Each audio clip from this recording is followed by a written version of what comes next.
Assalamualaikum dear students. Hope so you all are fine and alhamdulillah I'm also fine. तो बच्चों जो topic हम लोग स्टडी कर रहे थे वो हमारा था डाइस, और डाइस का की एप्लीकेशंस के बारे में हम स्टडी कर रहे थे कि उसको किस तरह से कैटेगराइज किया गया। डिफरेंट कैटेगरीज हैं उसकी, जो कि आपने 8 पढ़ी थी। उसमें आप बेसिक डाइस पढ़ा, आपने एसिडिक डाइस पढ़ा, डायरेक्ट डाइस पढ़ा, वेट डाइस क्या है, एजोइक डाइस क्या है, इन तमाम चीज़ों को हम लोग स्टडी कर रहे थे। तो आज हमारी जो सेकंड टाइप है, इससे पहले हमने डायरेक्ट डाइस के बारे में पढ़ा। डायरेक्ट डाइस वो होते हैं कि जो आपके पास फास्टेस्ट हो सकते हैं, ठीक है। अब हम आज जो स्टडी करेंगे वो हमारे पास वेट डाइस हैं, और वेट डाइस की करेक्टरिस्टिक्स जो जर्नल हम लोगों ने स्टडी करनी है बेसिकली वो क्या है, उनके मुताबिक ये है कि वेट डाइस क्या होते हैं। First vat dyes are prepared in 1879, ठीक है। आमतौर पे इसको सबसे पहला जो डाई था वो बनाया गया था 1879 के अंदर, और ये इनसोल्युबल होते हैं वाटर के अंदर, लेकिन ये सोल्यूबल है किसके अंदर, in the presence of sodium hydro sulphide dissolve NaOH। इसका क्या मतलब है, सोडियम हाइड्रोसल्फाइड जो NaOH वो हम किस लिए यूज़ कर रहे होते हैं, उसका फंक्शन क्या होता है बेसिकली। मैं ये बताना चाह रही हूँ आपको बच्चों कि इसमें हम लोग बेसिकली क्या करते हैं कि ये इनसोल्यूबल है वाटर में, यानी वाटर के अंदर अगर आप डिज़ोल्व कर भी रहे हो ना तो वाटर का इतना इफेक्ट इसके ऊपर नहीं होगा, ठीक है। लाइट डिपेंडेंट है, लाइट के अंदर अगर आप इनको ज़्यादातर इस तरह कपड़े या कोई चीज़ें लाइट के मौजूदगी में आप रखें ज़्यादा देर के लिए, तो उसकी वजह से कलर फेंट हो सकता है, लेकिन आपके पास ये डाइज इस तरह से रब आउट नहीं होते, ठीक है। अब इसकी जो नेक्स्ट प्रॉपर्टी है, नेक्स्ट प्रॉपर्टी क्या थी कि these are fastest dyes for cotton, linen and rayon. ये पॉलीमर्स होते हैं आपस, कार्बोहाइड्रेट्स के ही पॉलीमर्स होते हैं। ये रेयान हो गया, लिनन हो गया, ये डिफरेंट किस्म के सेलुलोजिक मटेरियल ना जो कॉटन की सूरत में आपस, कपड़े की सूरत में आपस आ रहा होता है डिफरेंट। वेट डाइज आपके पास इनको हॉट वाटर डाइज भी कहते हैं, यानी कि आप इसका प्रोसेस जो है ना in the presence of heat he perform करवा सकते हैं। इनको अगर किसी कपड़े को आपने डाई करना है विद वेट डाइज तो उसके लिए लाजमी है कि आप टेम्परेचर को बढ़ाएंगे, ठीक है। नेक्स्ट कह रहे हैं कि these dyes are expensive. Expensive क्यों है, क्योंकि इनके जो मैन्युफैक्चरिंग प्रोसेसेस हैं ना उन पे बहुत ज़्यादा कॉस्ट आ जाती है।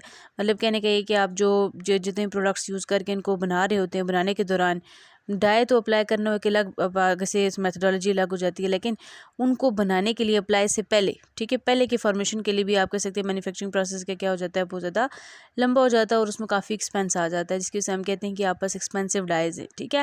रीज़न लिख दिया मैंने कि रीज़न क्या है कि मैन्युफैक्चरिंग प्रोसेस मच कॉस्टली। इसका जो मैन्युफैक्चरिंग प्रोसेस होगा बहुत ज़्यादा क्या होता है, कॉस्टली होता है। कहते हैं due to initial cost of preparation and application, वही बात आ गई कि स्टार्ट की इसकी जो कॉस्ट होती है वो बहुत ज़्यादा आ जाती है आपके पास, ठीक है, और ये इनको प्रिपेयर करना भी मुश्किल होता है, तो अप्लाई तो फिर एक फर्दर ये एक और प्रोसेस आ जाता है ना आपके पास। अच्छा, वेट डाइज की जो एग्जांपल है उस एग्जांपल में मैंने दी हुई है वेट ब्लू 4, ठीक है, ब्लू कलर होता है इसका, और इसमें क्या होता है, 2 बेंजीन रिंग अटैच होती हैं, दरमियान में आपका जो बेंजीन रिंग होती है ना, इसको बेंजीन एक्चुअली कहते नहीं, क्यों, क्योंकि इसके साथ 2 ऑक्सीजन जो है फर्दर आपके पास अटैच होते हैं, तो कार्बन 6 इसको नहीं कह सकते, ठीक है। इसको आपने इस तरह से अरेंज करना है। नेक्स्ट आपने नीचे जो नाइट्रो ग्रुप होगा ना आपके पास, उसी को नाइट्रो से या नाइट्रो जो भी ग्रुप है उस ग्रुप को आपने फर्दर अटैच करना है, आगे से फर्दर 3 ग्रुप्स ऑफ बेंजीन आपने रिंग बना लेनी है, और उसके साथ फर्दर आप NH बॉन्डिंग करेंगे। ऊपर से भी आपस NH बॉन्डिंग और यहाँ से भी NH बॉन्डिंग, ये स्ट्रक्चर बना लेते हैं तो वेल एंड गुड। अगर नहीं भी बनाते तो आपने स्ट्रक्चर मतलब एग्जांपल के तौर पर लेते हैं कि वेट ब्लू डाई, ठीक है। अगर आपको इसका फार्मूला एग्जैक्ट यही तैयार हो जाता है तो आप इसको ज़रूर ड्रा कर लें, इसके लिए मार्क्स अच्छे मिल जाते हैं बच्चों को जब वो ज़्यादा से ज़्यादा एक्सप्लेन करने की कोशिश करते हैं। तो नेक्स्ट आपके पास जो कैटेगरी है बच्चों वापस एजोइक डाइस, इसकी जो प्रॉपर्टीज़ थी वो क्या क्या आप लोगों ने जहन में रखनी है। और प्रॉपर्टीज़ बेसिकली ये थी कि इनको नंबर 1 1879 के अंदर प्रिपेयर किया गया। नंबर 2 ये वाटर के अंदर इंसॉल्युबल होते हैं, लेकिन इंसॉल्युबल होते हैं किसमें, सॉल्युबल हो भी सकते हैं किसकी फॉर्म में, अगर आपका सोडियम हाइड्रोसल्फाइड सोल्यूशन है या फिर डिजोल्व NaOH प्रेजेंट है, सोडियम हाइड्रोक्साइड प्रेजेंट है, तो फिर भी आप ये वाला प्रोसेस परफॉर्म करवा सकते हैं, ठीक है। फिर बताना है कि ये फास्टेस्ट डाइज होते हैं कॉटन, लिनन और रेयान के लिए, ठीक है, ये पॉलीमर्स हैं। फिर आपने याद है कि ये वेट डाइज जो होते हैं आपके पास हॉट वाटर डाइज होते हैं, वाटर को हॉट करके आप मतलब गर्म करके टेम्परेचर प्रोवाइड करके आप फर्दर यूज़ कर सकते हैं डाई, उसमें कलर आ सकता है, अदरवाइज़ नहीं आएगा। नंबर 3 वो बता रहे हैं कि ये मार्केट के अंदर सॉलिड एंड लिक्विड दोनों फॉर्म में ही आपके पास प्रेजेंट होते हैं, ठीक है। वैसे बेसिकली तो आपको पाउडर फॉर्म में मिलते हैं मार्केट में, लेकिन ये है कि सॉलिड और लिक्विड दोनों फॉर्म में ही प्रेजेंट हो सकते हैं। उसके अलावा याद रखना है कि एक्सपेंसिव होते हैं, रीज़न बता दी, कॉस्टली, इसका मैन्युफैक्चरिंग प्रोसेस बहुत कॉस्टली होता है इसका। फिर उसके अलावा आपने याद है कि इनिशियल कॉस्ट प्रिपरेशन की और एप्लीकेशन की इसकी जरूरत पता क्या होती है, कॉस्टली होती है। तो हम कह सकते हैं कि आपस क्या होते हैं, बहुत मतलब कॉस्टली होते हैं, या आप इनको इस तरह से प्रिपेयर नहीं कर सकते, ठीक है। नेक्स्ट आ जाता है आपका एजोइक डाइज। अच्छा बच्चों, एजोइक डाइज जो एजोइक डाइज की अगर बात की जाए तो azoic colours are applied in 2 stages, 2 steps या 2 स्टेजेस, 2 तरह के पैटर्न्स को यूज़ करके आप ये वाले डाइज अप्लाई करते हैं। नंबर 1 के the cotton is treated with naphthol. पहले आप कॉटन को नेफ्थोल के साथ ट्रीट करवाएंगे। आपने एजोइक डाई पढ़ा था सबसे पहले, वहाँ पे आपने मैं नेफ्थोल पढ़ा था और उसके अलावा आपने मॉडर्न डाई पढ़ा था, ठीक है। उसमें आपस में नेफ्थोल उसका फार्मूला भी आपने स्टडी किया था। तो वही बता रही हूँ कि स्टेप 1 में आप क्या करोगे, कॉटन को पहले ट्रीट करवाओगे नेफ्थोल के साथ। नेक्स्ट आपने ये करना है कि वो जो नेफ्थोल के साथ ट्रीट किया हुआ कॉटन होगा, जो मटेरियल है, उसको आप डाई क्या करोगे, एजोटाइज्ड करोगे, डाई और एजोटाइज साल्ट के साथ, जिसको मतलब आप कह सकते हैं डाई एजोटाइज आपस बेस हो सकती है या बेस बन जाएगी। सिंपल प्रोसेस बता रहे हैं। पहले करना क्या, आपने एक कंटेनर ले लिया आपने, ठीक है, और उस कंटेनर के अंदर बेसिकली क्या है, वो मटेरियल जो आपने क्या किया था, जिसको आपने नेफ्थोल के साथ ट्रीट करवाना है, पहले आपने उस बीकर के अंदर नेफ्थोल सोल्यूशन रखा हुआ है और आपने वो, तो for example a piece of cloth है, ठीक है, उसको आपने जिसको नीड टू डाई, जिसको आप डाई करना चाह रहे हैं, आप उसको उसके अंदर डालेंगे, ठीक है। अब क्या होगा कि वो क्लॉथ के ऊपर जो नेफ्थोल सोल्यूशन है वो क्या हो जाएगा, डिपॉजिट हो जाएगा। अब फर्दर आपने उसको लेना है, लेके आप आपने एक और बीकर के अंदर डाई एजोटाइज साल्ट रखा हुआ था, उसके अंदर आपने उसको डिप करना है। डिप करने के बाद क्या होगा, कहते हैं कि आपस डेवलपमेंट प्रोसेस क्या हो सकता है कि आप कलर आपस आएगा, लेकिन इन सीटो का क्या मतलब होता है, मतलब ये कि जो आपके पास सेपरेट फॉर्म में प्रेजेंट नहीं हो सकता। मतलब कि वो जो फॉर एग्जांपल वो डायजोटाइज साल्ट और जो नेफ्थोल था, अब वो दोनों करेक्टर अपने सेपरेटली शो नहीं करेंगे, वो कपड़े के ऊपर एक ही कलर आपको दिखाई देगा और कोई नया कलर होगा आपके पास, ठीक है। तो यही करना है आपने कि ये आप इन सीटो प्रोसेस के थ्रू ये वाला प्रोसेस आप परफॉर्म करवाएंगे। तो ये तो 2 स्टेप्स थे आपके पास, जो दोनों आपने पढ़ लिए।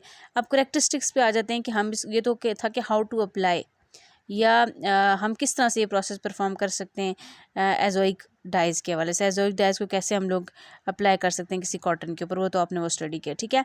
अब करेक्टरिस्टिक्स की अगर बात करें तो करेक्टरिस्टिक्स में आपने याद रखना है कि फास्ट है for washing and poor to light fastness. इसका मतलब ये है कि आप जब इसको धोओगे, धोने से तो आपके पास कलर नहीं उतरता, लेकिन अगर आप इसको ज़्यादा देर धूप के अंदर रखते हैं, या आपने धोने के बाद धूप पे फैला दिया और आपको याद नहीं रहा काफ़ी घंटे उसके ऊपर धूप जाए और सेपरेटली पड़ रही है डायरेक्टली, तो उसमें ये हो जाएगा कि आपका इसका कलर फेड आउट हो जाएगा।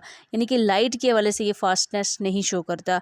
आप वॉशिंग के लिहाज से कह सकते हैं कि जो वॉशिंग पाउडर ज़रा होते हैं उनके लिए फास्टनेस शो करता है, ठीक है। फिर नेक्स्ट बता रहे हैं कि ये कॉटन के लिए इस्तेमाल होगा और नायलॉन वगैरह के लिए, ठीक है। फिर उसके कह रहे हैं कि एजोइक डाइज, जो एजोइक कलर्स होते हैं यूजुअली आप कह सकते हैं इनको आइस डाई भी कहा जाता है। उसकी क्या रीज़न है, क्योंकि लो टेम्परेचर पे ये वर्कआउट, मतलब ठंडे पानी में भी आप इसको वर्क परफॉर्म करवा सकते हैं, ठीक है। ठंडे पानी के अंदर भी ये डाई जो है अपना फंक्शन परफॉर्म करेगा।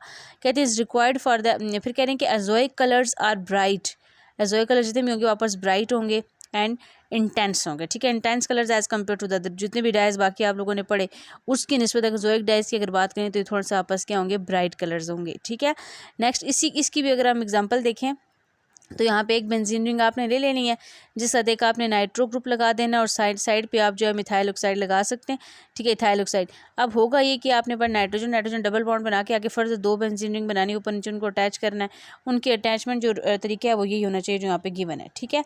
अब यहाँ पे हाइड्रोक्सिल ग्रुप लगेगा और इधर भी आपके पास नेक्स्ट साइड पर आप क्या लगा सकते हैं, हाइड्रोक्सिल ग्रुप को लगा सकते हैं। तो इसका नाम क्या लिखेंगे, ब्लूइश रेड एजोडाई, क्या बोलेंगे, ब्लूइश रेड एजोडाई। तो बच्चों इसके बारे में भी आप लोगों ने पहले यही पढ़ा कि इसके स्टेप्स कौन कौन से इंपॉर्टेंट हैं, ठीक है। करेक्टरिस्टिक्स इसकी मेजर क्या हो सकती हैं, इसका स्क्रीनशॉट ले सकते हैं आप बच्चे। और इसके अलावा यही आज हम लोगों ने स्टडी करना था, एजोइक डाइज क्या होते हैं, उनकी मेजर प्रॉपर्टीज़ कौन सी हैं, करेक्टरिस्टिक्स क्या हो सकती हैं, कौन कौन से एसेंशियल्स हैं उनके लिए ज़रूरी हैं, ठीक है। जैसे कहा कि ये लाइट के लिए ब्राइटनेस शो नहीं करते, फास्टनेस शो नहीं करते, ठीक है। अगर बात की जाए वाटर के लिए तो फिर उसके लिए शो करते हैं फास्टनेस, ठीक है। और इसकी मेजर करेक्टरिस्टिक को 2 स्टेप्स जो मेजर आपने पढ़े वो आपने याद रखने। तो ये थे हमारे पास बेसिक जो दोनों डाइज हम लोगों ने स्टडी किए। एक हमारे पास एजो डाई था और दूसरा इससे पहले हम लोगों ने वेट डाई के बारे में पढ़ा। नेक्स्ट आने वाली वीडियोस में इंशाल्लाह बेसिक डाइज रहती हैं और 1-2 प्रॉपर्टीज़ 1-2 आपके पास टाइप्स और रहती हैं। तो thanks for watching us, thank you so much.